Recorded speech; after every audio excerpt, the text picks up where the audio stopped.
여러분, 안녕하세요. 성격 심리학 두 번째 시간을 시작하도록 하겠습니다. 여러분, 성격 심리학을 왜 배우시죠? 우리 저번 시간에 성격 심리학의 학습 목표가 무엇이라고 했나요?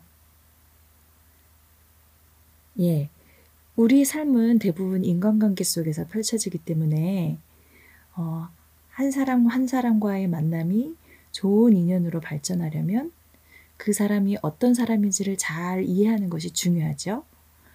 예, 그리고 그 사람을 알고 이해하기 이전에 먼저 나 자신에 대해서 알아야 한다. 이렇게 얘기를 했었는데요. 이제 저희가 수업을 시작하기 전에 항상 이 마음 열기 시간을 가질 건데요. 이 마음 열기 시간을 통해서 나는 누구인가? 라는 그 질문에 대답할 수 있는 그런 시간들을 제가 갖기를 원합니다. 나를 안다는 것은 어떤 것일까요? 먼저 우리가 성격 심리학을 공부하고 있으니까 먼저 나의 성격을 알아야 되겠죠.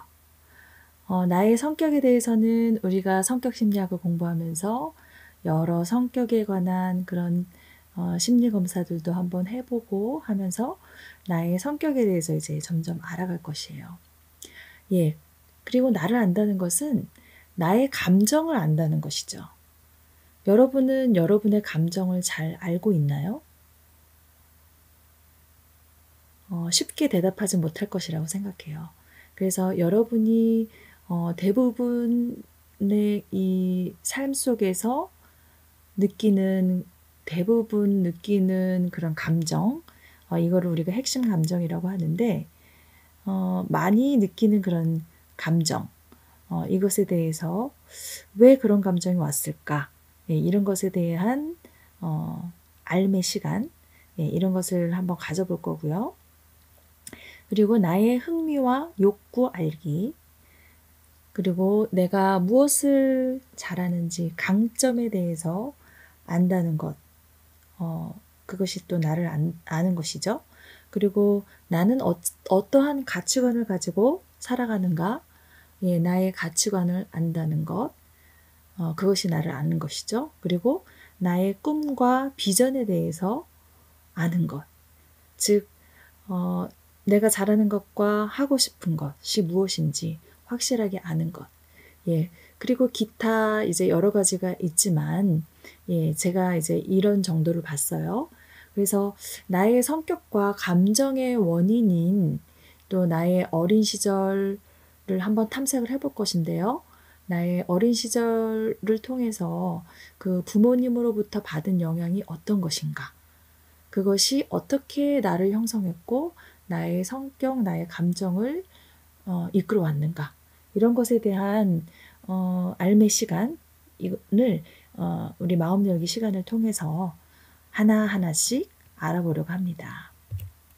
예, 먼저 감정에 대한 이해를 우리가 함께 해나기를 원합니다.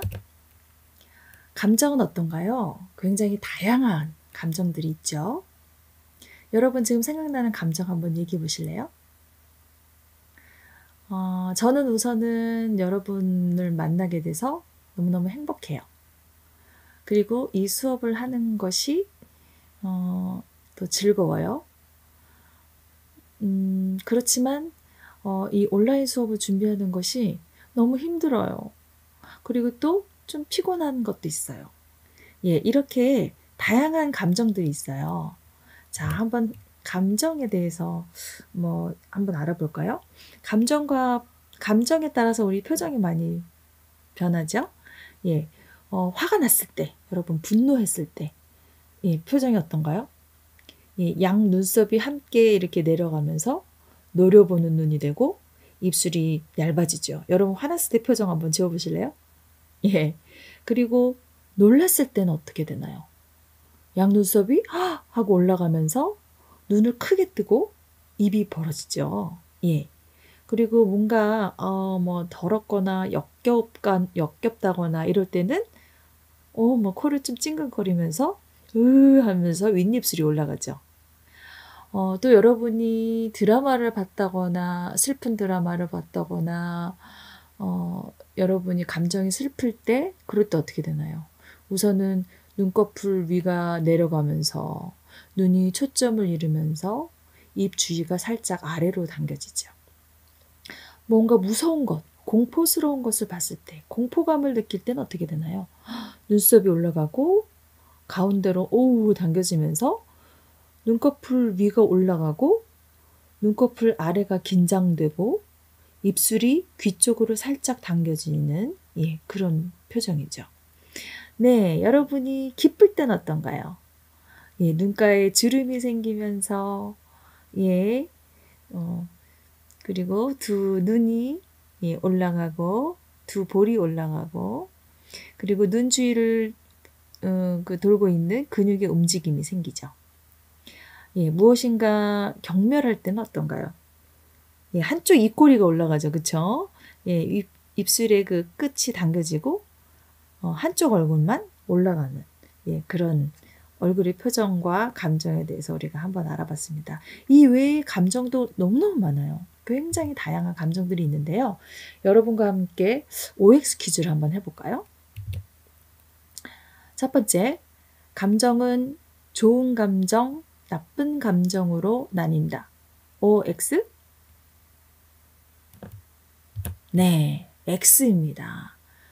왜냐하면 감정은요, 감정 자체로 좋고 나쁘다, 합리적이다, 비합리적이다, 이렇게 나뉘지 않는다는 것이죠. 감정 자체는 생존과 적응을 돕기 위한 그런 유용한 것이라고 할 수 있어요. 다만 감정은 어떤 식으로 표현하고 조절하느냐에 따라서 달라진다고 볼 수 있습니다. 자, OX 퀴즈 두 번째. 감정은 늘 감추어야 한다. OX? 네, X입니다. 감정을 여러분 늘 감추면 어떻게 될까요? 정말 속이 답답하고 그것을 내 안에 쌓아두다 보면 나중에 폭발하는 경우들도 있고, 그쵸? 그래서 감정은 감추는 것이 아니라 적절하게 상대방이 기분 나쁘지 않게 표현하는 그런 연습을 해야 되겠죠. 자, 세 번째. 감정을 어떻게 느끼고 조절하느냐에 따라 감정은 내 삶의 안내자가 될 수도 있고 괴물이 될 수도 있다. OX? 네, O입니다.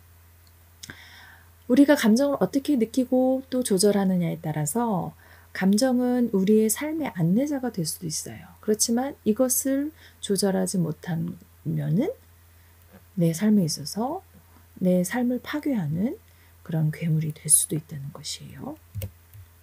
여러분은 감정을 어떻게 다루시나요? 감정을 다루는 방식 세 가지가 있어요. 먼저 표출형이 있죠. 여러분이나 아니면 여러분 주변의 사람들을 떠올리면서 감정을 어떻게 표출하는지 한번 여러분 생각해 보세요. 첫 번째로 표출형은 스트레스를 받거나 화가 나면 일단 행동부터 나오는 형이에요. 그래서 스트레스 받으면, 그러니까 화가 나면 뭐 발차기를 한다든지, 뭐 물건을 던진다든지, 부순다든지, 그리고 욕을 한다든지, 이렇게 하는 사람들이 보통 표출형이라고 할 수 있죠. 이런 사람들은 스트레스를 이렇게 표현을 하기 때문에 개인적인 그런 스트레스는 어떻게 보면 없을 수도 있어요. 뭐 없다기보다는 좀 적을 수가 있죠. 그런데 두 번째 억압형이 있어요. 이 억압형은 감정 표출을 극도로 자제하거나 다른 활동으로 감정을 다루는 형이에요. 여러분 어떠신가요? 우리나라 사람들은 좀 억압형이 많이 있는 것 같아요. 감정 표출을 좀 많이 자제하게 되면 이런 분들이 나중에 어떻게 되나요? 누르고 그러다 보면 나중에 폭발하는 경우가 있다는 것이에요. 여러분 용수철 알죠? 용수철. 용수철은 어떤가요? 한번 누르고 난 다음에 딱 떼면 바로 훅 하고 튀어오르죠. 그런데 이 용수철을 계속해서 계속 누른 상태로 계속 있다 보면 나중에 손을 떼도 올라가지 않는 걸 볼 수 있어요. 예, 그런 것처럼 우리의 감정 또한 마찬가지예요. 감정을 적절하게 표현을 해야 되는데 계속해서 누르면 나중에는 내가 어떠한 감정을 느끼고 있는지 나의 감정에 대해서 이해하지 못하고 그러는 경우들이 많이 있다는 것이에요. 예, 세 번째로는 수용 조절형이 있죠. 수용 조절형은 자신의 감정을 잘 알아차리고 감정을 있는 그대로 수용하고 바람직한 방식으로 조절하고 표현하는 형이다. 이렇게 볼 수 있는데, 예, 먼저 자신이 어떤 감정을 느끼고 있는지 알아차린다는 것이 되게 중요하죠. 그리고 내가 느끼는 감정이 부정적인 감정이든 긍정적인 감정이든 그것을 있는 그대로 받아들인다는 것이죠. 그리고 바람직한 방식으로 그것을 조절하고 표현하는 형이 수용 조절형이라고 할 수 있어요. 자, 여러분은 이 세 가지 방식 중에서 감정을 어떻게 다루시나요? 예, 한번 생각해보는 시간들을 가지셨으면 좋겠어요. 여러분 동영상 강의이기 때문에요. 제가 이 오프라 윈프리의 동영상을 저작권 문제 때문에 보여드릴 수가 없어요. 그래서 여러분이 유튜브에 오프라 윈프리 내가 확실히 아는 것들이라는 동영상을 여러분이 한번 찾아서 한번 보시면 이 오프라 윈프리 여러분 너무나 잘 아시죠?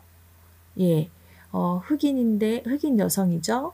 미국의 이제 흑인 여성인데 여러 가지 삶의 우여곡절을 겪고 우리나라가 아니라 세계적인 그런 여성 앵커로서 자리를 잡는 그리고 어떻게 보면 여성 그런 지도자로서의 그런 자리를 잡은 그런 이제 여성의 모습을 볼 수가 있는데요. 오프라 윈프리가 이 인생을 살아오면서 계속해서 느꼈던 감정이 있어요. 내가 나를 뒤돌아보니 나는 평생 이 감정이 있었더라 하는 그런 고백이 있거든요. 자, 그걸 한번 여러분 맞춰보세요. 예, 그 감정, 항상 많이 대부분 느끼는 그 감정을 우리는 핵심 감정이라고 해요. 여러분의 핵심 감정이 무엇인지 여러분 한번 생각해 볼까요? 우선 그러기 전에 여러분이 먼저 내 기분에 대해서, 내 감정에 대해서 알아차리는 것이 중요해요. 여러분 요즘에 내 자신의 기분은 어떤가요? 그리고 내가 주로 많이 느끼는 그런 감정은 무엇인가요? 여러분이 한번 써보면서 해주시면 좋을 것 같아요.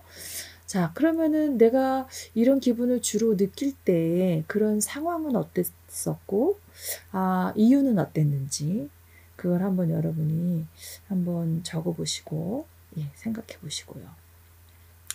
예, 그렇다면 오프라 윈프리의 그 영상을 보고, 오프라 윈프리의 인생 통틀어서 느꼈던 그 감정이 무엇인지 여러분 생각나시나요?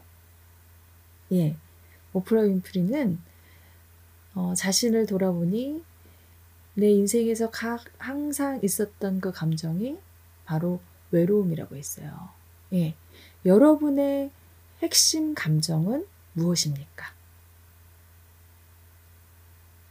예, 한번 적어보시고 여러분이 이 강의를 들으신 후에 댓글이나 아니면 우리 그 방에 단톡방에 아니면 저 개인한테 한번 이제 이런 것을 좀 사적인 것이니까 개인톡이 낫겠네요. 그쵸? 그렇게 해서 한번 보내주시면 감사하겠습니다. 예. 그렇다면 이제 제 2장 성격 유형과 성격 특질에 대해서 여러분과 함께 공부를 하겠습니다. 한 사람을 이해하기 위해서는 그의 성격을 파악하는 것이 핵심이다. 이렇게 얘기했죠. 특히 그 밀접한 관계를 통해서 우리의 삶에 커다란 영향을 미칠 그런 사람의 경우에는 그의 외모나 학벌보다 성격을 이해하는 것이 더 중요하죠. 성격의 이해를 통해서 그가 앞으로 우리와의 관계에서 어떤 행동 패턴을 나타낼지 예상할 수 있기 때문이에요. 개인의 성격은 어떻게 이해할 수 있을까요? 사람마다 각기 성격이 다를 뿐 아니라 어떤 사람이든 개인의 성격 특성은 결코 단순하지가 않죠. 성격의 다양성과 복잡성을 이해하는 것은 어떻게 보면 굉장히 어려운 일이에요. 인간의 성격은 이 세상에서 가장 이해하기 어려운 복잡한 현상이라고 할 수 있죠. 자, 우리 2장에서는 어떤 학습 목표를 가지고 한번 해볼까요? 먼저 첫 번째, 성격의 유형, 타입이죠. 유형을 우리가 한번 알아보고, 그리고 특질, 유형과 특질의 차이점을 이해한다. 그리고 두 번째, 성격을 분류하는 주요한 성격 유형론을 제시할 수 있다.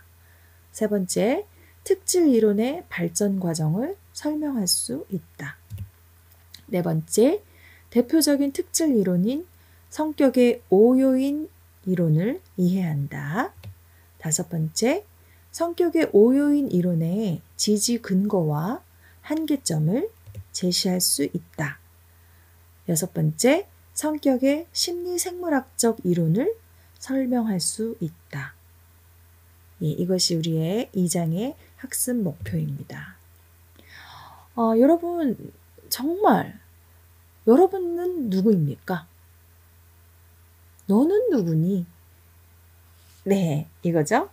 예, 그래서 한 사람을 이해할 때는 그 사람의 성격을 파악하는 것이 핵심인데, 성격을 이해한다는 것은 단순하지가 않고 성격의 다양성과 복잡성을 이해하는 것은 좀 매우 어려운 일이라고 얘기했습니다.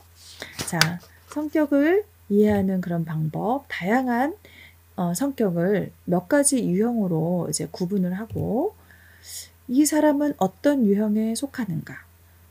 네, 그것을 한번 이해하는 것이 개인의 성격을 이해하는 것이죠. 우리 책 44페이지에 보면 탐구 문제가 나와 있어요. 굉장히 재밌죠. 얼굴 모습, 즉 관상을 통해서 사람의 성격을 알 수 있을까? 여러분 어떻게 생각하세요? 얼굴을 딱 보면 이 사람이 대충 어떤 성격이 있겠구나 하는 것을 여러분 알 수 있나요? 좀 삶을 좀 이렇게 오래 사시고 많은 관계들을 이제 접해보시고 이랬던 분들 같은 경우는 대충 얼굴만 봐도 그 사람의 성격을 어느 정도는 파악하시는 것 같아요. 예, 그리고 또 개인이 태어난 연, 월, 일, 시, 즉 이거를 사주라고 하죠. 사주를 통해서 그의 성격과 미래를 알 수 있을까? 여러분은 어떻게 생각하시나요? 사주 명리학이라고 그러죠. 이 사주 명리학은 어떤 근거로 개인의 성격과 운명을 예측하는 것일까? 혹시 여러분 사주를 보신 적이나 받아보신 적이나 이런 것이 혹시 있으신가요? 이것도 어떻게 보면 학문이에요. 사주 명리학도 학문인데 개인의 성격과 운명을 어떤 근거로 예측하는 것일까? 연, 월, 일시 어느 연도에 어느 월에 어느 일에 어느 시에 태어난 사람들을 이때까지 한번 통계를 내보는 거죠. 그랬더니 어느 연도 어느 월 어느 일 어느 시에 태어난 사람들은 이런 특징들이 있더라 하는 것을 공통점을 모은 것이 어떻게 보면 사주 명리학이라고 볼 수 있어요. 그러니까 통계적으로 그때 그 사주를 갖고 태어난 사람들은 이러이러한 공통점이 있기 때문에 그런 사람들은 이런 성격을 갖고 이렇게 살아가더라 하는 것이 이제 통계적으로 나와 있다고 볼 수 있는 거죠. 그래서 어느 정도는 또 맞는 부분이 있을 수도 있다. 네. 예, 그런 생각을 가질 수도 있고요. 그렇지만 이것이 미래를 알 수 있을까? 예, 이것은 저도 잘 모르겠습니다. 예, 여러분은 어떻게 생각하시나요? 한번 여러분 생각해 보면서 이것을 우리가 원래는 우리 수업에 있을 때 수업에서는 서로 이런 것을 토론하기도 하고 이러면서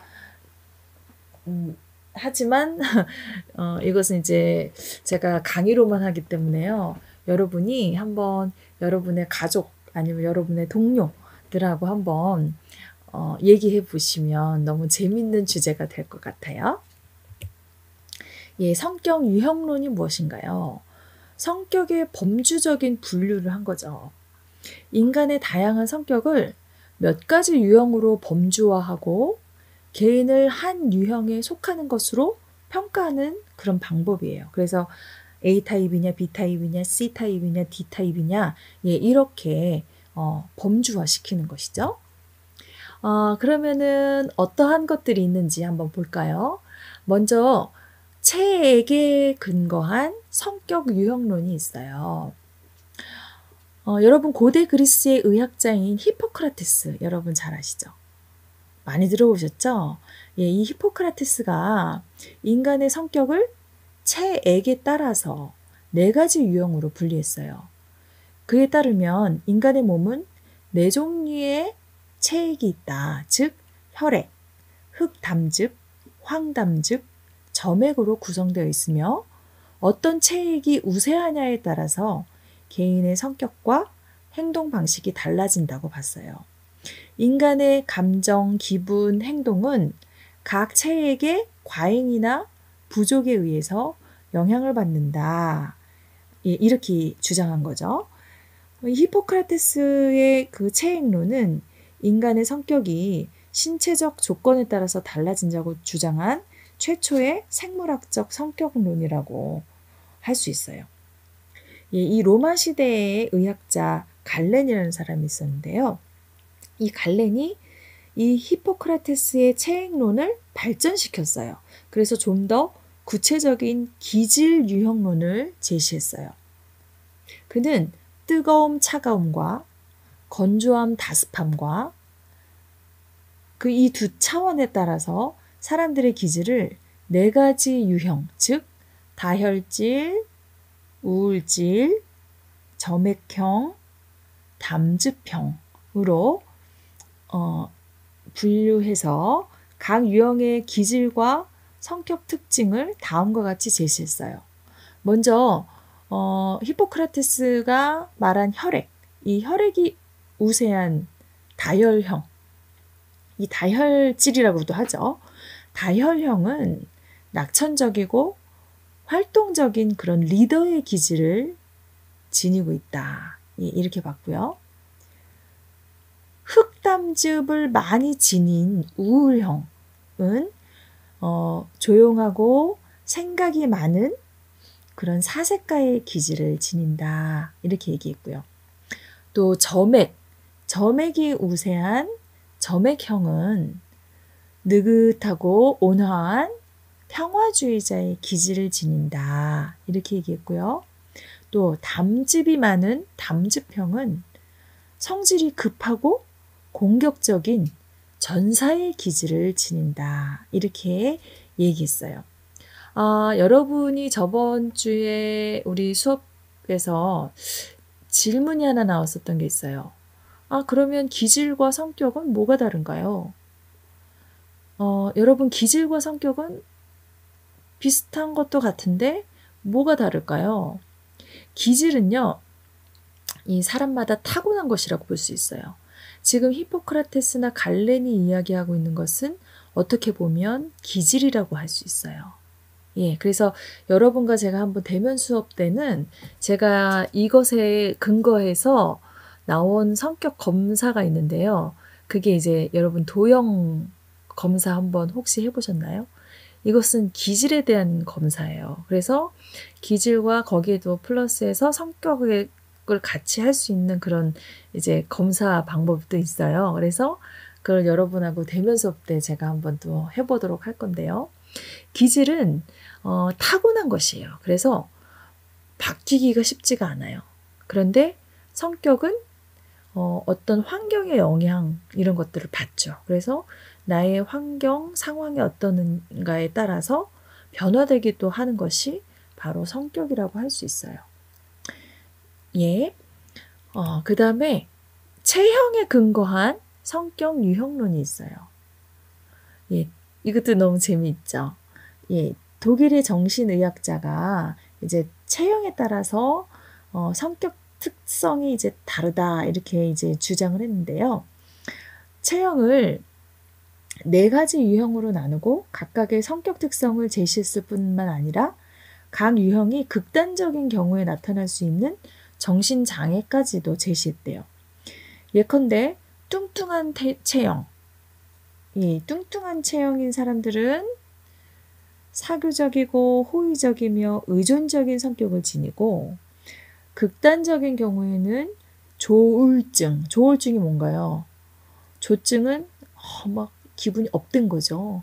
그리고 우울증은 뭐예요? 우울한 거죠. 막 가라앉는 거. 그래서 이게 막 기분이 좋았다 나빴다 이것이 반복되는 게 바로 조울증이라고 할 수 있죠. 근데 이 뚱뚱한 체형 사람들이 사교적이고 호의적이고 의존적인 성격을 지녔는데 극단적일 때는 조울증을 나타낼 수 있다고 얘기를 했고요. 반면에 마른 체형들, 마른 체형의 사람들은 내성적이고 소심한데 극단적인 경우에는 정신분열증을 나타낼 수 있다. 여러분 조현병 들어보셨죠? 예, 정신분열을 나타낼 수 있다고 주장했어요. 이 1940년대 미국의 심리학자 윌리엄 쉘던이 이 독일의 그 정신의학자의 영향을 받아서 더 정교한 성격 유형론을 제시했는데요. 그는 체형을 3가지 유형, 즉 레베엽형, 비만 체형이죠.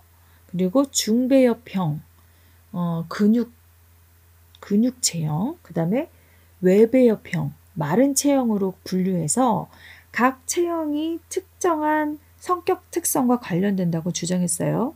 그에 따르면 내배엽형, 좀 뚱뚱한 비만 체형은 유쾌하고 사교적인 성격을 지니며 안락함과 음식을 즐기는 경향이 있다. 중배엽형은 열정적이고 지배적인 성격을 지니고 신체적인 모험과 운동을 즐기는 반면 외배엽형은 내향적이고 예민한 성격을 지니고 몸을 움직이지 않고 혼자 있는 것을 좋아하는 그런 경향이 있다. 이 주장은 그 당시에 인기를 끌긴 끌었지만 현재 심리학계에서는 과학적인 근거가 부족한 것으로 여겨지고 있습니다.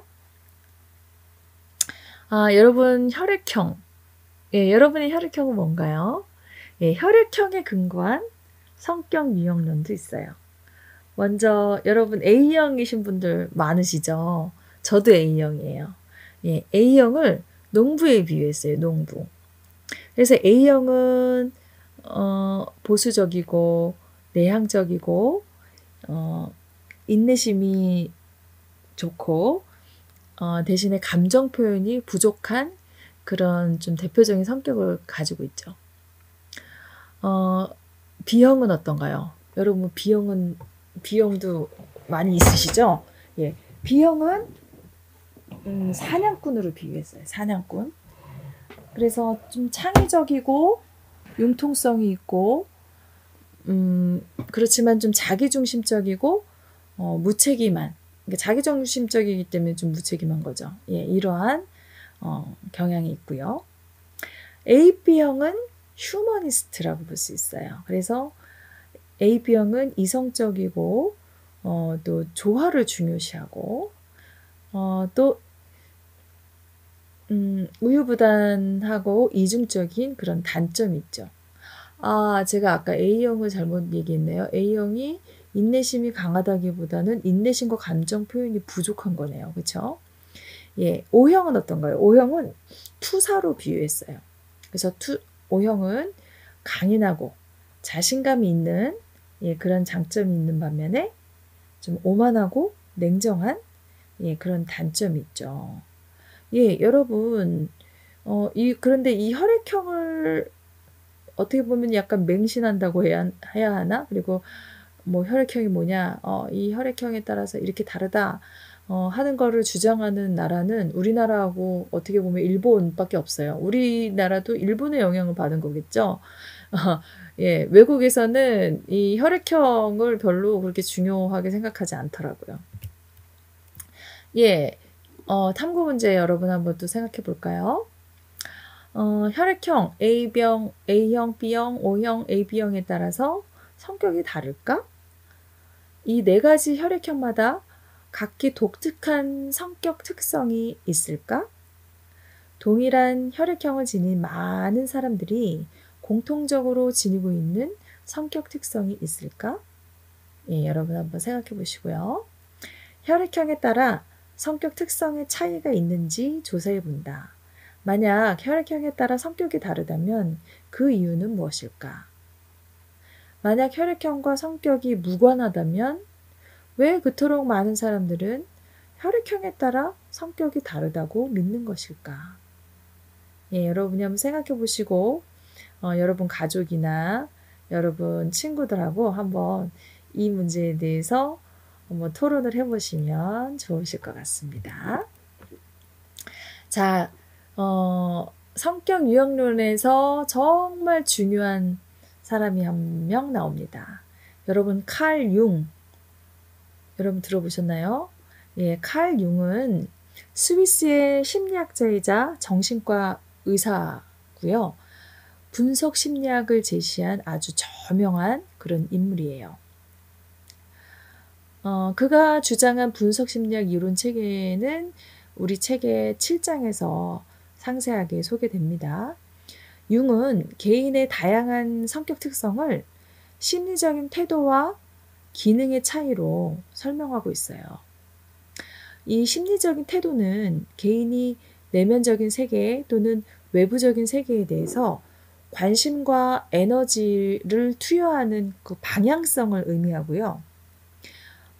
그것에 따라서 외향형이냐 내향형이냐 이렇게 구분이 되는 거죠.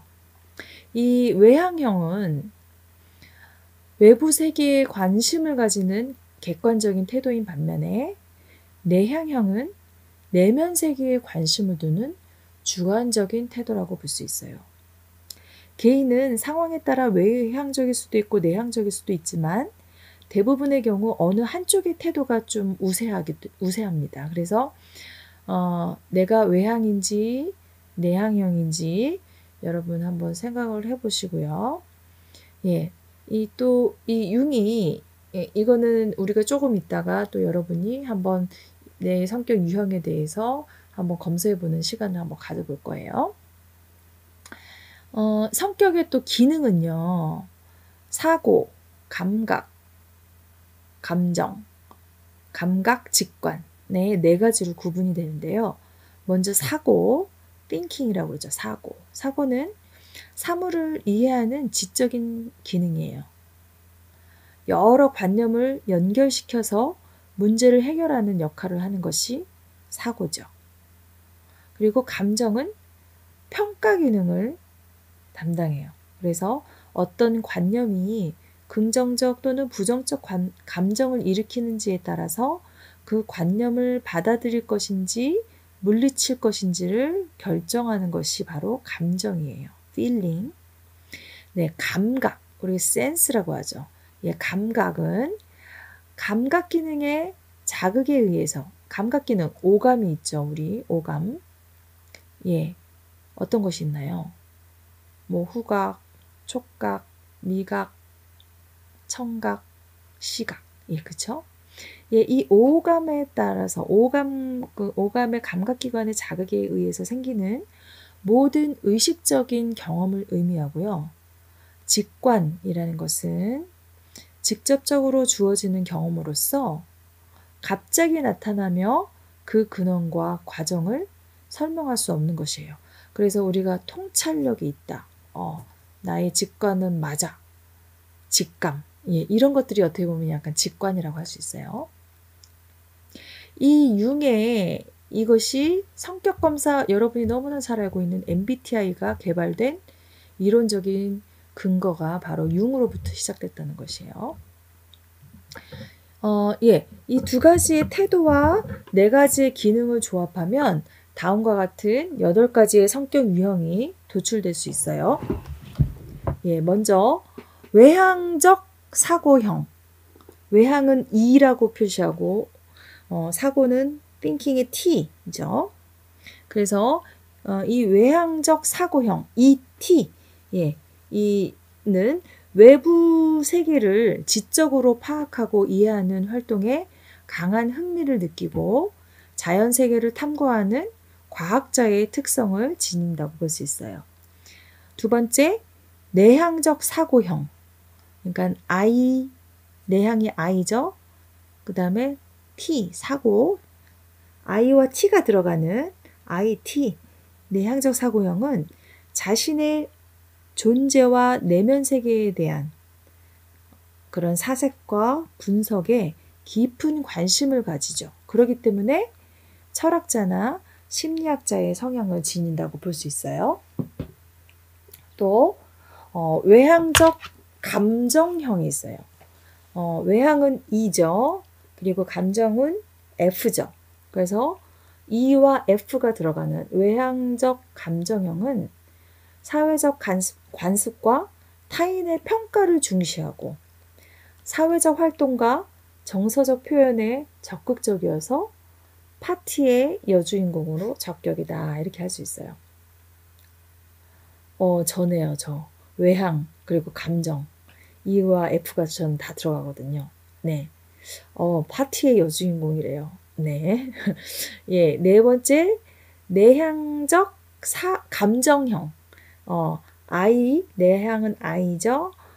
감정은 F. 이 IF, 내향적 감정형은 자신의 감정을 내향이기 때문에 드러내지 않겠죠. 그리고 조용하고 냉담한 듯한 모습을 나타내지만 감정이기 때문에 내면적으로는 깊은 공감 능력을 지니고 있다고 볼 수 있어요. 다섯 번째, 외향적 감각형. 그러니까 E와 S죠. S, 센스, S. 이 외향적 감각형은 외부의 세계에 대한 사실을 재빨리 파악하는 능력을 지니며 현실주의적이고 실제적이어서 실무에 밝은 행정가나 사업가의 특성을 나타낸다고 볼 수 있어요. 또 내향적 감각형 IS죠. 내향적 감각형은 세상과 접촉하면서 체험하는 내면적 감각을 섬세하게 지각하고 기술하는 능력이 탁월하며 심미적 감각이 뛰어난 문인이나 예술가의 성향을 지닌다고 할 수 있어요. 일곱 번째, 외향적 직관형. 그러니까 E와 N이 들어가죠. 외향적 직관형은 외부 세계에서 새로운 가능성을 발견하고 그것을 실현하기 위해 적극적으로 활동하며 기업인, 정치인, 신문 기자의 속성을 지닌다고 볼 수 있어요. 마지막으로 여덟 번째, 내향적 직관형. I와 N이죠. 내향적 직관형은 구체적인 현실보다 정신세계에 관심이 많아요. 그래서 정신세계에서의 새로운 가능성을 탐지하는 그런 능력이 탁월하며 종교적 예언가, 선지자, 시인의 속성을 지니고 있다고 볼 수 있어요. 현재 우리나라에서 널리 사용되고 있는 MBTI는 이러한 융의 성격 유형론에 근거하고 있다고 볼 수 있습니다. 그래서 MBTI는 개인이 지닌 성격의 선호 경향을 4가지 척도로 평가하고 있어요. 이렇게. 그래서 이 외향이냐, 내향이냐, 그리고 감각이냐, 직관이냐, 사고냐, 감정이냐, 판단이냐, 인식이냐. 이것을 이 4가지 척도가 양극의 2가지 성격 특성을 반영하기 때문에 인간의 성격은 16가지의 성격 유형으로 이렇게 구분되어진다고 이제 볼 수 있는 것이에요. 그래서 주의 초점, 즉 에너지의 방향이 외부인가 내부인가에 따라서 외향형이냐 내향형이냐로 나뉘어지고, 인식 기능, 즉 구체적인 자료 또는 직관적인 판단에 근거하는가, 근거해서 인식하는가, 이것에 따라서 구체적인 자료는 에 근거하는 것이 바로 감각, 그리고 직관적인 판단에 근거하는 것이 직관이라고 할 수 있고요. 판단 기능에 따라서 즉 판단과 선택 기준이 사고이냐 감정이냐에 따라서 사고형과 감정형이 나뉘어지고, 그 다음에 생활 양식이 가치 판단적인가 사실 수용적인가에 따라서 판단과 인식으로 나뉘어진다, 이렇게 볼 수 있습니다. 그래서 이 MBTI에는 이렇게 16가지의 성격 유형으로 나뉘어지는데요. 여러분이 이전에 한번 MBTI를 해보신 분들이 있으실 거예요. 그래서 나는 어떠한 것이냐. 그래서 네 가지와 이 네 가지가 이렇게 만나는 것이 바로 이제 16가지 성격 유형이 되는데, 예를 들어서 ISTJ는 감정, 사고, 그리고 내향 판단이 만나서 ISTJ가 된 거죠. 그러니까 이 ISTJ 같은 경우는 조사관형이라고 볼 수 있어요. 그래서 굉장히 세밀하고 논리성이 있죠. T가 있죠. 그쵸? 그리고 또 밑으로 한번 볼까요? 감정, 사고, ST가 들어가죠. 여기 쪽은 지금 다 밑으로 해서 이제 ST가 들어가요. 감정, 사고형의 내향, 인식형, 즉 ISTP형은 기술자형이라고 볼 수 있어요. 기술자형. 그래서 굉장히 구체성과 논리성이 좋은 그런 사람들이죠. 그리고 감정, 사고와 외향, 인식이 만나면 어떻게 되나요? ISTP형. ISTP형은 촉진자형. 그래서 굉장히 활동적이고 유연성을 지니고 있죠. 그리고 감정, 사고와 외향, 판단이 만나면 ISTJ형이에요. ISTJ형은 사업가형이에요. 그래서 실용성, 현실성을 중요하게 생각하죠. 자, 그렇다면 SF, 즉 감각과 감정이 있고, 그리고 내향과 판단이 만나면 ISFJ형이죠. ISFJ형은 보호자형이라고 볼 수 있어요. 그래서 굉장히 책임감이 많고 성실한 스타일이죠. 그리고 감각, 감정과 내향, 인식이 만나면 ISFP가 돼요. ISFP형은 작가형이라고 볼 수 있어요. 그래서 감정이 있다 보니까 굉장히 감성적이고 또 상상력이 풍부하죠. 그래서 작가형이다 볼 수 있고요. 감각, 감정과 외향, 인식이 만나면 ESFP. ESFP형은 연주자형이에요. 그래서 활동성과 통합력이 좋죠. 감각, 감정과 외향, 판단이 만나면 ESFJ형. 그래서 ESFJ형은 봉사자형이에요. 그래서 친절함과 배려가 넘치죠. 직관 감정과 NF죠. 직관 감정과 내향 판단이 만나면 INFJ, NF형이에요. NF형들은 주로 좀 공통적인 그런 특징들이 있어요. 인간에 대한 관심이 많고 사람을 대하는 걸 굉장히 좋아하고 사람을 되게 좋아하죠. 그래서 INFJ형은 상담자형이에요. 그래서 온화하고 설득력이 있고, 직관 감정과 내향 인식이 만나면 INFP형, 이 INFP형은 치유자형이에요. 그래서 굉장히 온화하고 남을 먼저 생각하는 이타성이 있죠. 그리고 직관 감정과 외향 인식이 만나면 ENFP형이죠. ENFP형은 투사형, 스파크형이다. 이렇게 얘기하는데, 투사형은 도전성과 개혁성이 있죠. 그리고 직관 감정과 외향 판단이 만나면 ENFJ형은 교사형이다. 그래서 설득력이 좋고 협동성을 중요하게 생각하죠. 예, 마지막으로 직관사고, NT죠. 직관사고와 내향 판단, IJ가 만나면 INTJ형. INTJ형은 과학자형이에요. 그래서 분석력이 굉장히 좋고 통합을 잘 시키고요. 직관 사고와 내향 인식이 만나면 INTP형. INTP형은 건축가형이에요. 그래서 굉장히 상상력이 풍부하고 문제 해결을 하는 그런 형이죠. 그 다음에 직관 사고와 외향 인식이 만나면 ENTP형. ENTP형은 발명가형이에요. 그래서 상상력과 추진력이 굉장히 좋고요. 직관 사고와 외향 판단이 만나면 ENTJ형. ENTJ형은 지도자형이라고 볼 수 있어요. 그래서 비전과 활동성이 많은 그런 성격 유형이라고 볼 수 있습니다. 자, 여러분 교재에 48페이지를 보면은요. 성격 유형 검사가 있어요. 여러분이 교재를 구입을 하셨나요?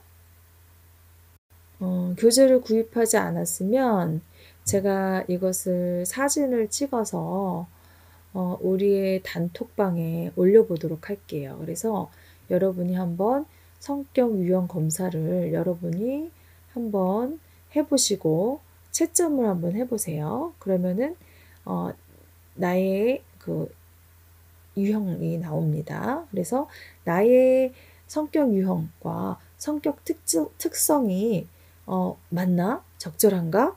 이것을 한번 여러분이 생각해 보세요. 한번 검사를 꼭 해보시기 바랍니다.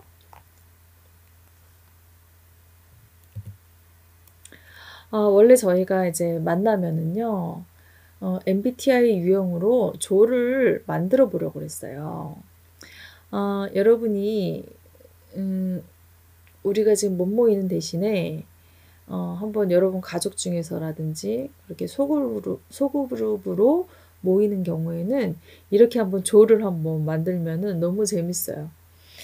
SJ가 들어가는 SJ, SP형, NF형, NT형. 우리가 이제 16가지 유형에서 이렇게 들어가는 형들이 있어요. 예. 요렇게 한번 조를 만들어 보는 거예요. 예, 그러면은 굉장히 재밌는 일이 벌어집니다. 그래서 조별로 한번 토론을 해보면, 우리 조원들은 이런 특징이 있더라. 공통적인 특징을 한번 써보는 거예요. 그래서, 우리 조원들의 공통된 특징과 우리 조원들을 동물로 비유한다면, 인물로 비유한다면 어떨까?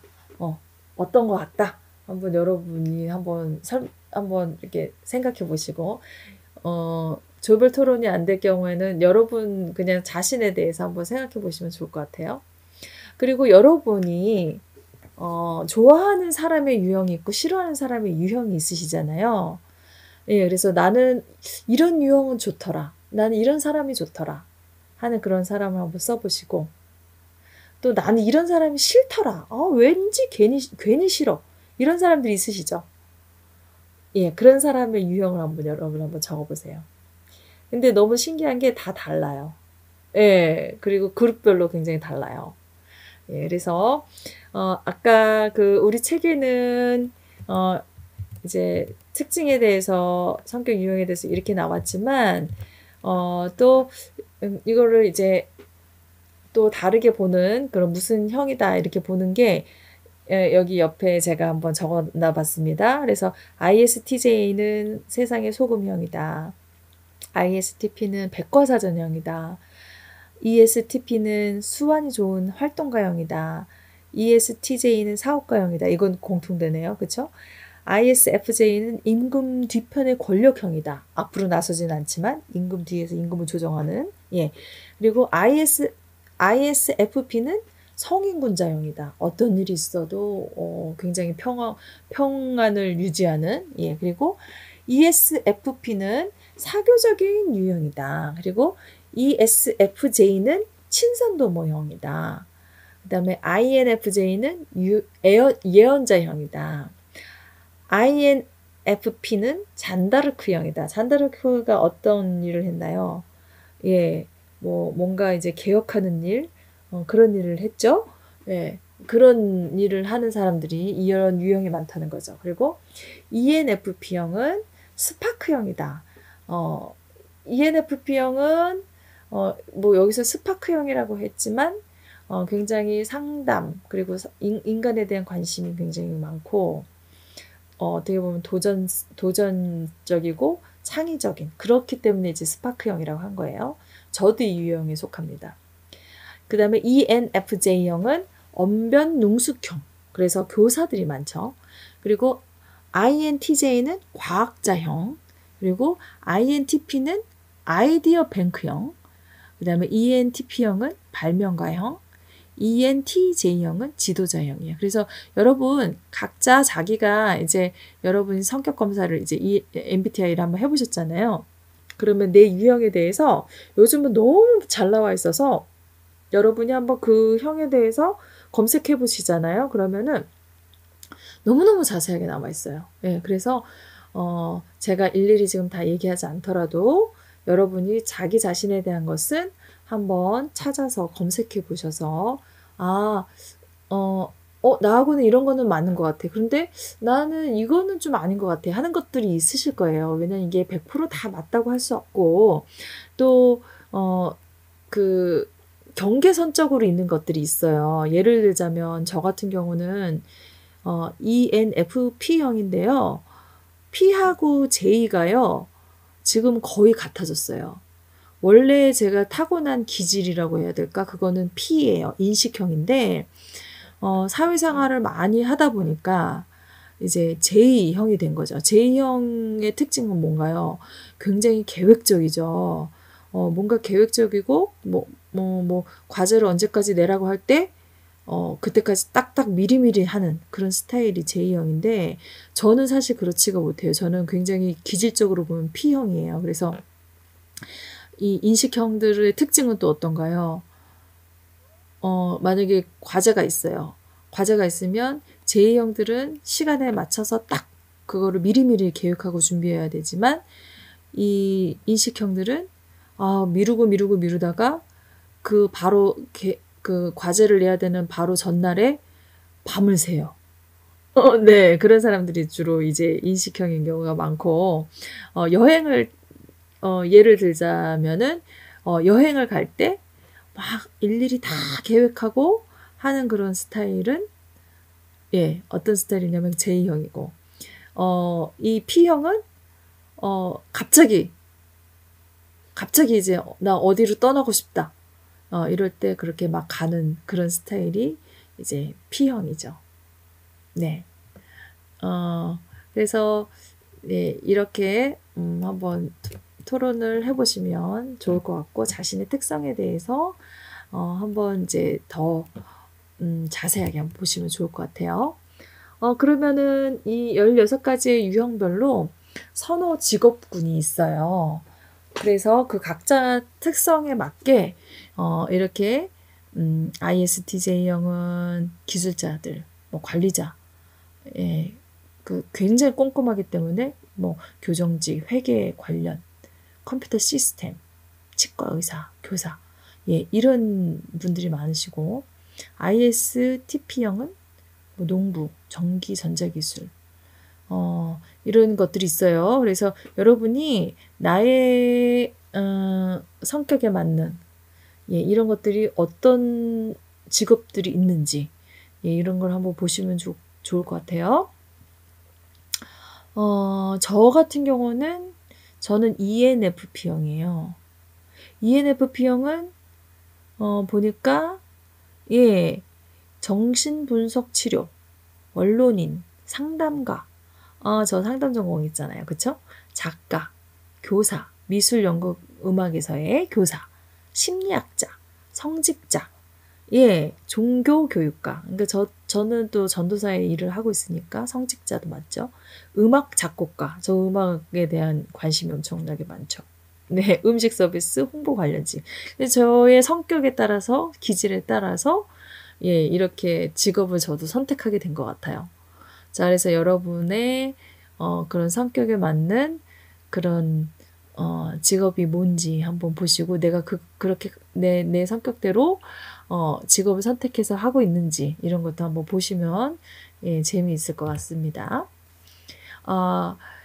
아까 이제 제가 SJ형, 이제 SJ가 다 들어간 이제 형들, 이렇게 우리가 이제 한번 조를 나눠보자 이렇게 했었잖아요. 그래서 SJ가 들어간 이제 형 같은 경우는 ISTJ형, ISFJ형, ESTJ형, ESFJ형. 보면은 다 S하고 J가 들어갔죠? 그래서 이 SJ형은 일정을 짤 때, J가 들어갔죠, J. J가 뭐라 그랬어요? 굉장히 계획적이고, 미리미리 준비해야 되고 하는 것이라고 그랬잖아요. 그래서 일정을 짤 때 자신들 것뿐 아니라 다른 사람의 일정까지도 계획하는데 이로 인해서 SJ의 욕구가 충족되고 행동을 그들의 통제하에 두려고 하기 때문이다. 그렇기에 SJ는 모든 것이 자신의 사리에 맞는 자리에 있어야 하고 모든 사람이 하는 행동은 그들이 꼭 할 만한 행동이어야 하며 모두가 동등하게 그들의 행동에 대해서 마땅한 벌이나 보답을 받아야 하고 모든 행동을 가까이서 주시할 수 있어야 한다. 그리고 모든 것들이 철두철미하게 점검되어야 하고 모든 타당한 요구는 빠르게 갖춰져야 하며 입증된 모험들이 모두 안전한 것인지 알아야 한다. 하지만 그들 또한 자신의 일정을 확인할 때 이제 T가 들어간 사람들은 강건한 태도로 나갈 것인지 아니면 F가 있는 사람들은 우호적인 태도를 보일 것인지에 따라서 다를 수 있다. 그리고 어떤 사람들은 외부적으로 활발하고 그러니까 외향이냐에 따라서 또 그와 다른 사람들은 말이 적고 내향적이지만 그들 모두는 모든 일이 제대로 수행되고 용납할 수 있는 수단과 방법을 요구하는 것이다. 그래서 이 마이어스가 묘사한 SJ형은 특징이 이렇다.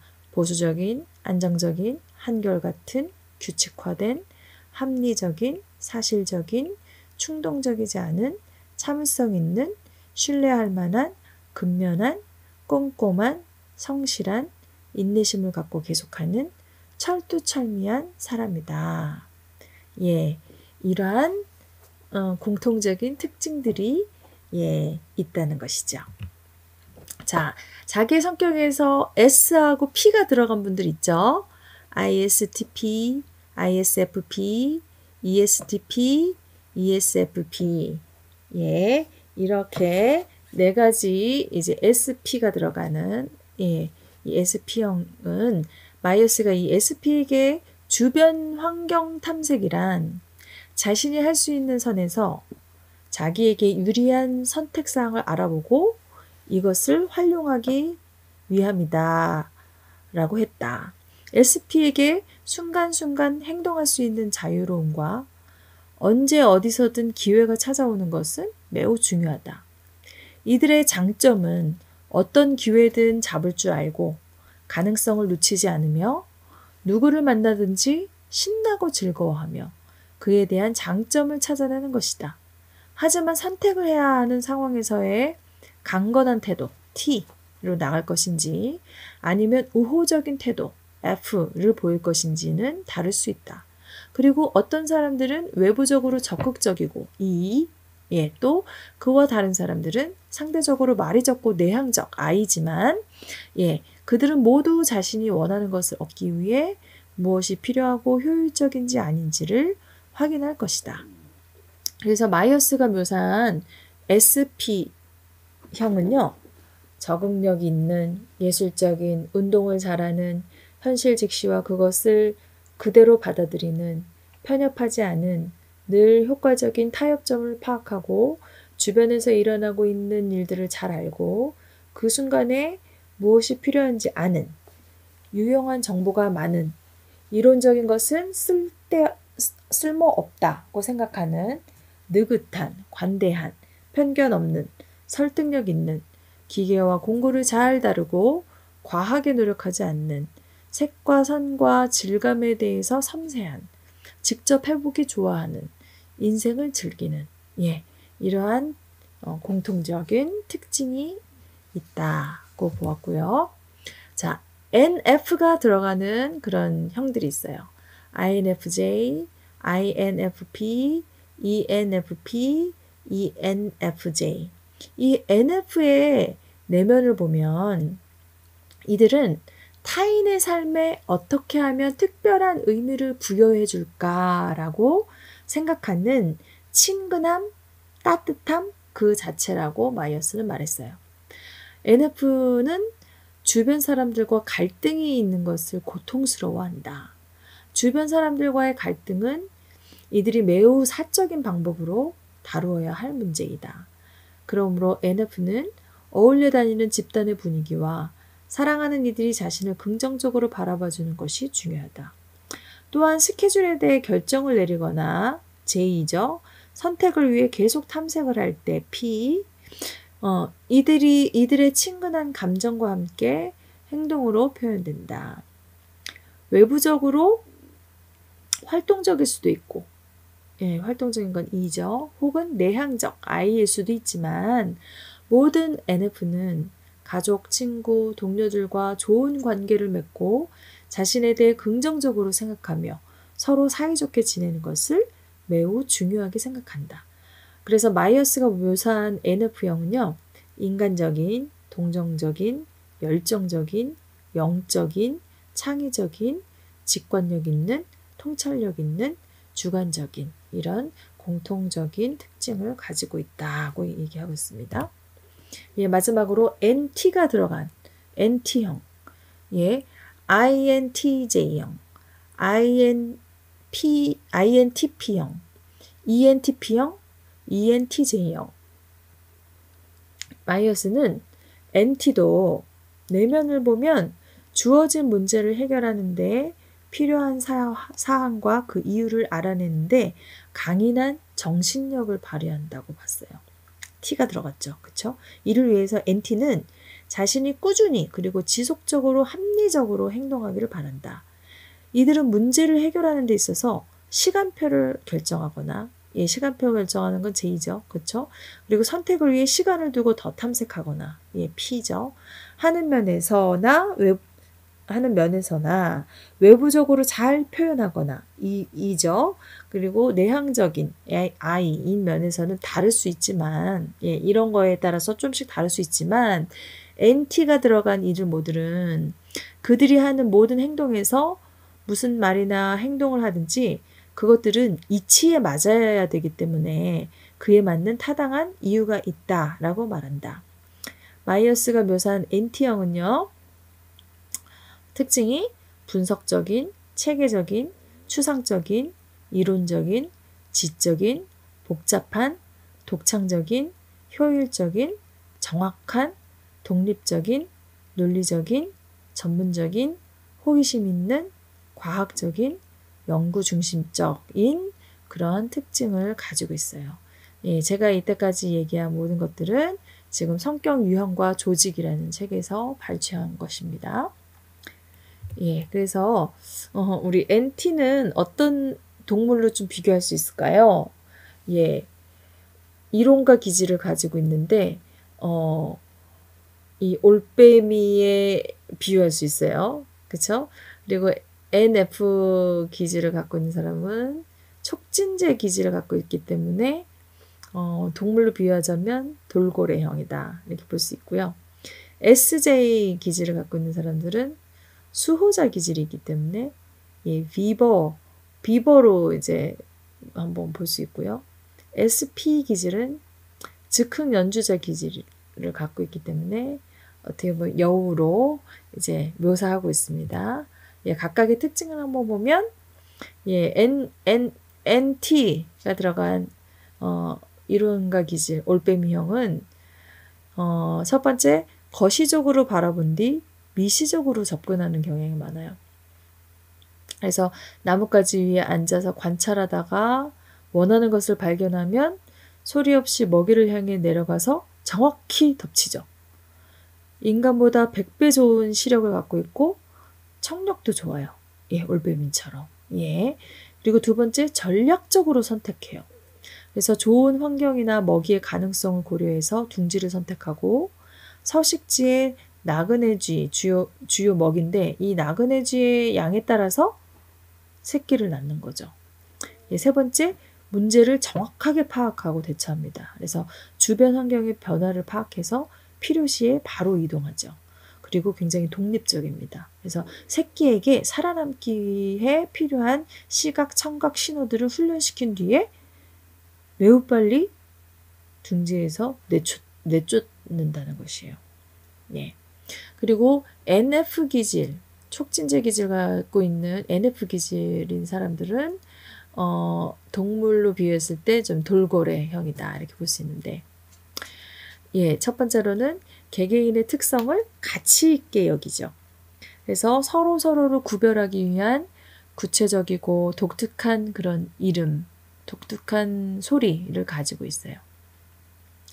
그리고 두 번째, 다른 이들과 잘 지내고 돕죠. 여러분, 돌고래 하면 어떤 게 생각나나요?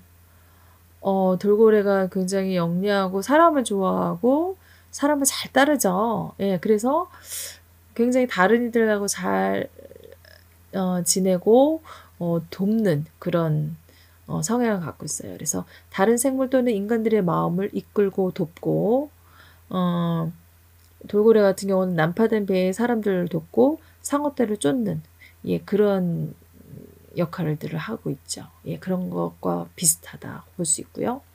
세 번째로는 빠르게 느낌. 다른 생물들에게는 소용이 없는 정보를 주고받는 음파 체계가 있어서 비록 그것이 보이지 않을지라도 그것을 알아챌 수 있다는 것이에요.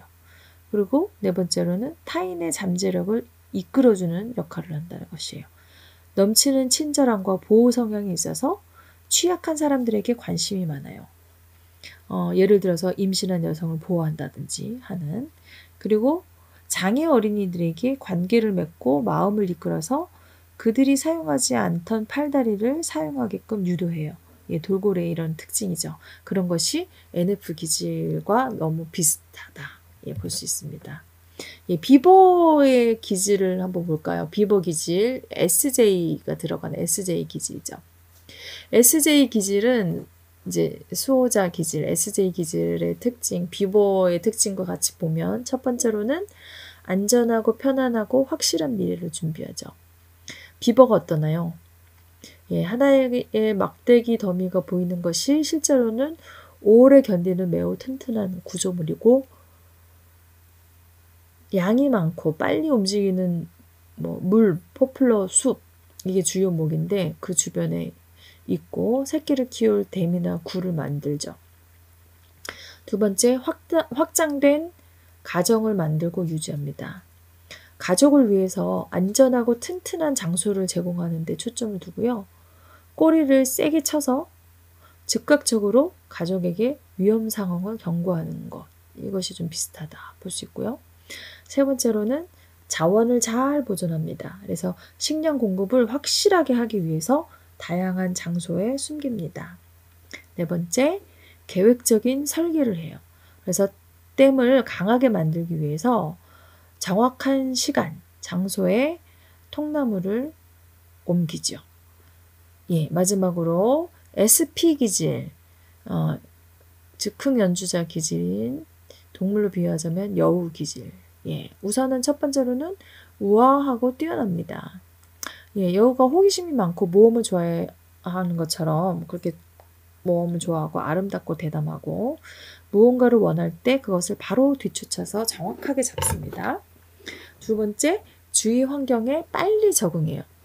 그래서 예를 들어서 여기 보니까 캘리포니아 오렌지 카운티의 고속도로를 따라서 살림을 차린 여우 가족 이야기가 나오네요. 세 번째, 기회를 엿보다가 빠르게 대처함. 날카로운 후각과 청각으로 항상 환경을 자세히 눈여겨보고요. 네 번째로 이로우나 때때로 오해받는. 예, 즉 사람에게 해로운 동물을 제거해 주는데 여우는 양처럼 불쌍한 동물은 많이 죽이지 않으나 약하거나 이미 죽은 양을 우연히 만나면 먹기도 하는데 사람들에게 여우가 양을 죽였다고 오해받기도 한다는 것이죠. 예, 인물에 한번 비교해 볼까요? 인물. 여기 지금 NT형의 NT. 예, INTJ, INTP, ENTP, ENTJ는 우리 성경의 인물로 비유하자면 바울형이라고 볼 수 있어요. 바울형. 이 NT형, 바울형은 첫 번째 강점이 무엇이냐? 먼저 뛰어난 토론가이다. 그래서 자기 사상을 글로 조직하고 분명한 행동 계획을 전달하는 그런 능력이 있다. 두 번째, 자기가 하고자 하는 모든 것들에 있어서 굉장히 경쟁적이며 힘이 있는 사람이다. 두 번째, 약점이 있다면 개인적 기준에 부합하지 못하게 될 때 다른 사람을 비난하거나 생색을 낸다. 두 번째, 성숙하기 전 약함이 거하지 않도록 부단히 노력하고 자기의 삶을 주도적으로 이끈다. 하지만 변화된 이후에는 지배하고 싶은 욕구를 예수 그리스도께 맡기게 된다. 세 번째 필요한 것, 이 형에게 필요한 것은 겸손. 자신의 능력이 아닌 하나님의 능력을 힘입어 살아야 한다. 바울이 그런 것처럼, 그쵸? 그래서 NT형은 성경의 인물로 보면 바울과 비슷하다 볼 수 있고요. NF형, 예, NF, INFJ, INFP, ENFP, ENFJ. NF가 들어간 사람들은 비슷한 인물이 베드로형이에요. 베드로. 예, 베드로 어떤가요? 예수님의 수제자고 열정이 가득한 그런 사람이죠. 그만큼 또 실수도 많이 하고요. 예. 첫 번째 이 NF형의 강점은 뛰어난 웅변가예요. 그래서 사람을 설득하거나 감동시키는 그런 말하는 기술이 있고요. 두 번째, 상황과 환경을 뛰어넘을 수 있는 열정적인 믿음이 있어요. 그래서 베드로가 무리를 걸었던 것처럼 아주 열정적인 믿음이 있죠. 두 번째, 이 약점은요. 사회적인 압력 앞에 후회할 말을 하거나 행하지 못할 약속들을 하고 쉽게 포기하는 면이 있다는 것이죠. 또 성숙하기 전에는 어떤 책임이든 부인하면서 다른 사람 탓으로 돌리며 목숨을 보존하기 위해 말을 빨리 하는 등의 방어적인 태세를 취합니다. 하지만 변화된 이후에는 압력 아래에서 나타날 수 있는 본성적인 반응을 뛰어넘어 타협하지 않고 온전히 예수 그리스도께만 헌신된다는 것이죠. 이 베드로 형에게 필요한 것은 성령 충만합니다. 성령 충만함, 예, 자신의 감정이 아닌 성령 충만함으로 말하고 행동하며 살아야 한다는 것이죠. 예, 그리고 SJ가 들어간 SJ형, ISTJ, ISFJ, ESTJ, ESFJ는 모세형, 그러니까 모세와 굉장히 비슷해요. 그래서 모세형이라 할 수 있어요. 첫 번째 강점은 뛰어난 모범자예요. 그쵸? 모세도 굉장한 모범자였죠. 그래서 사람들에게 모범을 보임으로써 지도력을 발휘하죠. 그리고 세부사항에 매우 세심하고 품질 관리와 기준을 지키는 것에 강한 관심이 있어요.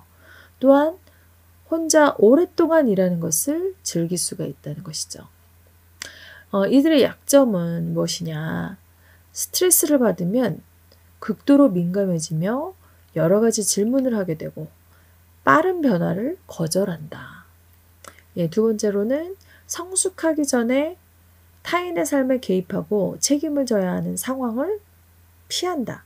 하지만 변화된 이후에는 자신의 목숨까지도 내어드리며 공동체를 살리기 위해 하나님께 간구하는 모세와 같은 사람이 된다는 것이죠. 이들에게 필요한 것은 바로 헌신입니다. 자신만을 위한 삶이 아닌 하나님의 나라와 의를 위해 살아야 하는 것이죠. 예, 마지막으로 예, 어떤 형이죠? S와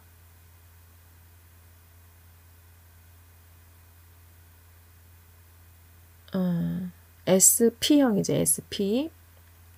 SP형은 아브라함형이다 할 수 있는데 ISTP, ISFP, ESTP, ESFP. 예, 이 SP형은 성경의 인물로 아브라함과 비슷하다 볼 수 있어요. 아브라함형은 첫 번째 강점은 뛰어난 중재자죠. 사람들의 말을 공감해주면서 돕고 세우는 그런 능력이 있고, 갈등이 발생하면 자기에게 손해가 된다고 해도 조화를 이루고 평화를 지키려고 부단히 노력하죠. 두 번째 약점은 고집이 세고 적대적인 환경에서 도피하는 방법을 택하죠. 또 성숙하기 전에는 현재 상황에 안주하며 머물고자 하는 상황이 있고요. 하지만 변화된 이후에는 약속을 붙잡는 믿음을 가지고 아브라함이 그랬듯이 하나님의 말씀에 전적으로 따르는 사람이 되죠. 이들에게 필요한 것은 순종입니다. 그래서 사람들의 말이 아닌 하나님의 말씀만을 듣고 따르며 살아야 한다는 것이죠. 예, 여러분 이렇게 보니까 너무 재밌죠. 나는 성경의 인물로 비유했을 때 어떤 인물인가, 그리고 만약에 동물로 비유하면 이런 특징이 있네 하는 것들을 여러분의 성격 유형에 맞게 이제 한번 보신 줄 믿습니다. 우리가 지금 시간이 어떻게 됐나요? 이거부터는 우리가 다음 시간에 하는 것으로 하고요. 여러분과 성격의 5요인은 다음 시간에 한번 해보는 것으로 하겠습니다. 지금 이제 시간이 오랫동안 했으니까 5요인에 대한 것은 다음에 하고요. 정리 질문에서 여러분이 이것에 대한 이제 질문에 대한 답은 여러분이 해보면 좋을 것 같아요. 예, MBTI에서 측정하는 성격의 4가지 차원이 있었죠. 예, 그것이 무엇인지 여러분 답할 수 있어야 됩니다. 그리고 과학적인 근거가 없는 성격 유형론, 혈액형, 체형 이런 것을 많은 사람들이 믿는 이유는 무엇일까? 그리고 성격 유형론은 어떤 문제점을 지니고 있는가? 예, 이 3가지 정도는 여러분이 한번 생각해 보시고 다음 시간에 또 성격의 요 5요인 이론에 대해서 우리가 함께 해보기로 하겠습니다. 여러분 다음 시간에 만나요. 수고하셨습니다.